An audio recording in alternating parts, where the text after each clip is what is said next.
Go. New challenge mga idol. Makapaayo sa atong lawas o makapaayo sa atong relasyon sa atong Ginoo. 5 push up and 5 memory verse. Let's start.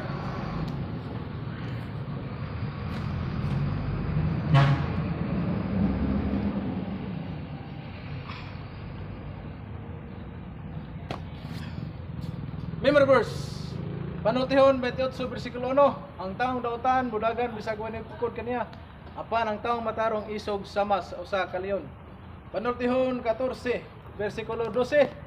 Aron na usa ka tawo nga naghuna-huna nga daw ang dalan matarong apan sunahan kalaglagan. Nagsulti usab ang Mateo City bersikulo 13 nga subay kamo sa masigpit nga dalan kay ang halapad nga dalan paingon man sa kalaglagan. Mateo City bersikulo 1, ayaw kamo paghukom sa uban aron kamo dili pagahukman sa Dios. Mateo City bersikulo 21, nagsulti diha nga dili ang tanan nagatawag kanako Ginoo kundi kadto lamang nagatuman sa kabubuton sa kagamahan nga naa sa langit. Salamat mga idol.